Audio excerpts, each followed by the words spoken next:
আমরা যারা মেকআপ আর্টিস্টরা রয়েছি তাদের কিন্তু বিভিন্ন জায়গায় গিয়ে গিয়ে সাজাতে হয়, আর সেই সঙ্গে ভালো খারাপ সব মিলিয়ে মিশিয়ে কিছু স্মৃতি নিয়ে ফিরি। তোমরা ভিডিওটা দেখে কি ভাবছো, আমি কি আমেরিকা চলে গেছি? আরে না না, আমেরিকা এখনো যাইনি। আমি যে দিদিকে সাজাতে গিয়েছিলাম সেই দিদি থাকে আমেরিকা। ওখানকার যে সমস্ত বন্ধুরা ছিল তারা সবাই এখানে দিদির বিয়ে অ্যাটেন্ড করতে এসেছিল। তো দিনটা ছিল 10th ডিসেম্বর। সেদিন ছিল আমার একটা ব্রাইডাল বুকিং। সকাল সকাল উঠে একদম রেডি হয়ে গেছি, দিয়ে পড়লাম। আমি আর নন্দিতা গিয়ে লাগলো। ভেতরটা গিয়ে দেখলাম খুবই সুন্দর, একদমই আমার এত ভালো লাগছিল এই মাঠটা, কি বলবো, মানে সুন্দর। রুমটাও ভীষণ সুন্দর। এখানে গিয়ে আমরা একটুখানি ভিডিও শ্যুট করে নিচ্ছিলাম আমি আর নন্দিতা মিলে। তো এখানে দেখো আমি একটু চারপাশটা তোমাদের ঘুরিয়ে দেখাই। কিন্তু দিদির একটু আসতে দেরি হয়েছিল বলে আমরা এই ভিডিওটুকু করার সুযোগটা পেয়েছিলাম। এরপর দেখো দিদি চলে, যেহেতু এটা দিনের বেলা, দেখা যাক দিদির এই লুকটা তোমাদের কেমন লেগেছে বলো। দিদির তো খুব ভালো লেগেছে, আমাকে বলেছিল যে একদম শ্যাডোটাও যাতে একটু কম কম হয়, আর টিপের মাঝখানে একটু ছোট্ট কলকা হবে, ব্যাস এটুকুই, আর একটু ওপেন হেয়ার স্টাইলের মধ্যে হবে। তো সেরকমই আমি করার চেষ্টা করেছি। তো তোমরাও জানিও দিদিকে কেমন লাগছে। তখন 12টা বেজে গিয়েছিল। ব্রেকফাস্টের জন্য আমরা একটু গেলাম, দিয়ে খাওয়া দাওয়া করে এসে তো এখানে দেখো আমি একটুখানি নিজের ভিডিও কিছু শ্যুট করেছি।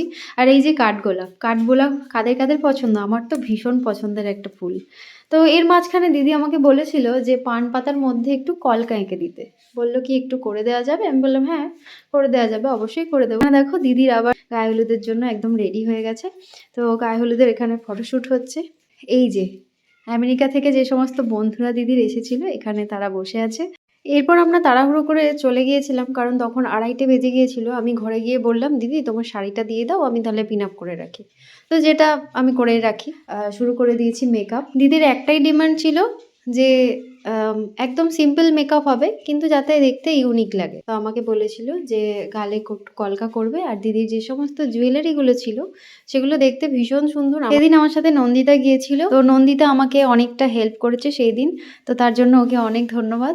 তো আমাকে এই ভিডিও ছোট ছোট ক্লিপগুলো নন্দিতাই শ্যুট করে দিয়েছে। আমি একটুখানি শেয়ার করার চেষ্টা করলাম তোমাদের সাথে।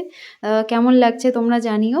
আর এখানে দেখো দিদি চেয়েছিল যে একটুখানি কলকাটা গালে করবে, তো আমি সেই চেষ্টা করেছি যে একদম সিম্পলের মধ্যে একটু গাল কলকা করে দেওয়ার। আর আই মেকআপটা দেখো কতটা সিম্পল সার্টেল একটা আই লুক আমি ক্রিয়েট করেছি। তো তোমরাও জানিও যে দিদির এই আই মেকআপটা তোমাদের কেমন লেগেছে। আর তো দেখো আমি এখন দিদির ফাইনাল লুক নিয়ে চলে এসেছি। তোমরা জানিও দিদিকে কেমন লাগছে। আর দিদির যে সমস্ত গয়নাগুলো ছিল তোমরা দেখো একদম সাবেকি ধরনের গয়না। তো দিদি নিজের পছন্দ ছিল যে এরকম একটু সাবেকি লুক করবে। তোমরাই জানিও যে আমার এই সাবেকি কনেকে তোমাদের কেমন লাগছে। তো যাই হোক, ভিডিওটা যদি ভালো লেগে থাকে তাহলে প্লিজ একটা লাইক করে দিও, আর কমেন্টে অবশ্যই জানিও যে আমার সাবেকি কনেকে কেমন লাগছে। দেখা হচ্ছে অন্য একটা ভিডিওতে। ভিডিওটি দেখার জন্য অসংখ্য ধন্যবাদ।